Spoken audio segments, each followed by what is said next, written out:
Hello, everyone, and welcome back to Our Take, a podcast you can trust. I'm your host, LucaMan97, and today we're going to be discussing a 2019 Volkswagen Golf Alltrack TSI S model versus a 2019 Tesla Model 3 base model. So, yeah, I hope you like the new music here. It's kind of more sad sounding than the old one we did, which, by the way, I don't know. I think soon I'm going to either be putting links to the music we use here on the podcast either in the description of the videos or on the community tab of the channel. So stay tuned for that, because I know if you like the music, you'll want to download it or whatever. So yeah, I'll make sure I have that in descriptions or the community tab. So yeah, this is just the new music we have, but don't worry, we'll still have some of the old music as well. So basically, first of all, let's start with price. So the Volkswagen Golf costs $26,000, a little over $26,000, I think, and I'd assume that price is brand new. And the price for the Tesla Model 3 is $43,000, and we're talking about the base model here. We're not even talking about like the dual motor or anything like that. So yeah. And then the transmission for the Golf is a 6-speed manual, and for the Tesla is an automatic, obviously. And then for the Golf, the engine on this Golf is an inline 4-cylinder with turbo, which basically means, if you guys know anything about cars, a 1.8 TSI. So it's like a 1.8 liter 4-cylinder engine with the turbo. And of course the Tesla has an electric motor with a lithium-ion battery. The Golf has an internal combustion engine that produces tailpipe emissions, obviously, and the Tesla has an electric motor that doesn't produce tailpipe emissions, but draws power from factories which produce greenhouse gases. Which, this is where I want to bring my own opinion into it a little bit, because me and a lot of people I know often think that, the government's always like, oh, well, we can make green power from windmills and water, like dams and stuff to power this with clean, green energy. But honestly, I don't think that's true, because you can make power from windmills and stuff, but just go watch me and Diesel's episode on renewables, things like, and we talk about like windmills there and stuff like that, and we talk about how unrenewable windmills are and stuff. So go check that out, because that's what I mean by this, like, because you're still gonna have some power drawn from power plants that like burn coal or whatever to create greenhouse gases. And okay, so next category we have the Golf can be refueled in just under 10 minutes, whereas the Tesla takes 36 minutes to charge on fast charging. And that's a fast Tesla charger that you only find like along the highway or whatever. Like when you charge it at your home, it takes like multiple hours to charge, because your home has much less voltage or whatever. But yeah, so that's why Teslas I would think of as more a car you would just drive around town, because they take like half an hour to charge, and usually when you're on a trip you don't really feel like wasting half an hour. So yeah, you know what I mean. But anyways, okay, so the Golf gets about like 21 miles per gallon in the city and 31 miles per gallon on the highway. Better mileage on the highway, because the engine's not constantly accelerating and decelerating, it's like constant. Whereas the Tesla gets 140 miles per gallon electrons, I guess, because it says MPGe. So tell me if you know what that means.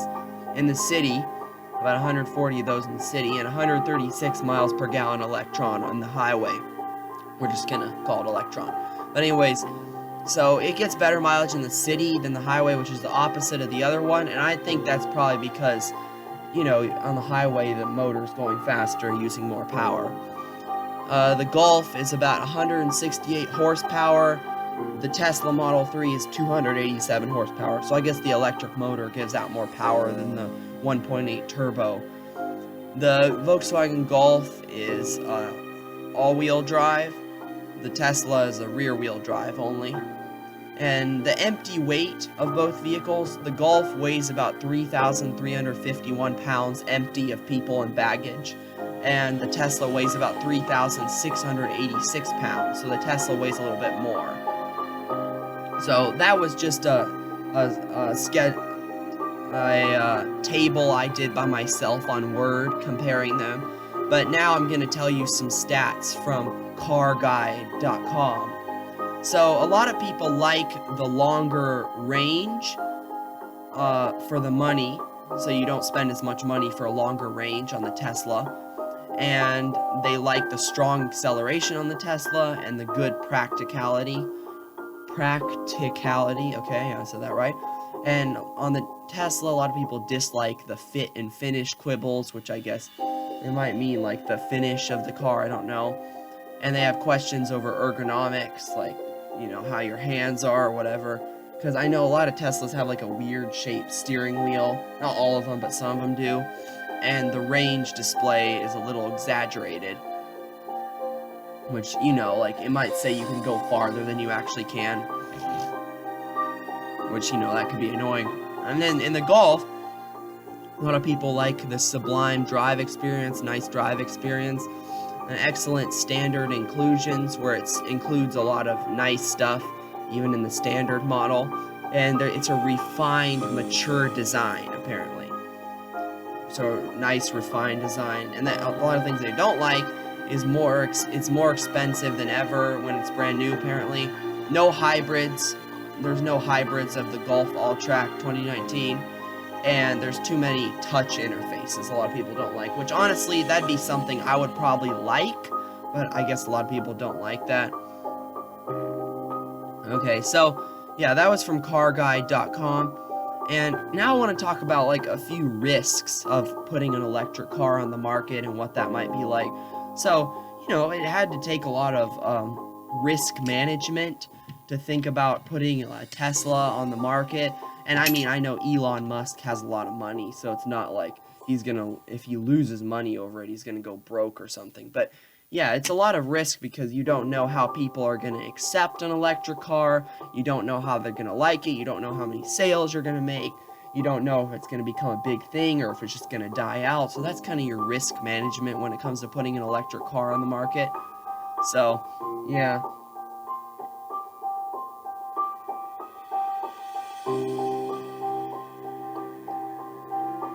Yeah, it's not like you would lose a ton of money from it. I'm just saying they probably had to do a lot of, like, risk analysis. But yeah, that's a comparison between two cars, a gas one and an electric car, more specifically the Golf and the Tesla Model 3 base model.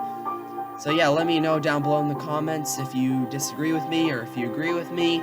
My current opinion is I think electric cars are overrated. They can't really go on long trips, and even if you took them on long trips, you have to stop and wait like half an hour or whatever for it to charge. Although I do see that a lot more chargers are going in, especially along big interstates, so it won't be long till you have enough chargers for your electric cars. But yeah, me personally, I think the internal combustion engine is always going to be the big form of transportation, no matter how much government tries to push electricity and stuff like that. Because, you know, it can go longer, doesn't take long to fuel up. It's usually, I feel like it's more powerful sometimes.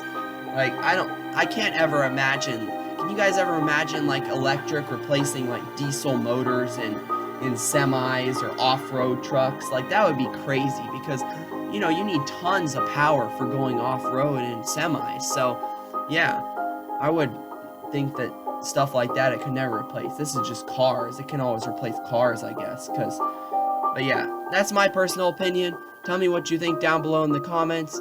Hope this was informational to you guys. Don't forget to like and subscribe to the podcast. Also check out me and Diesel's main channels. And thank you for listening. We'll see you in the next one.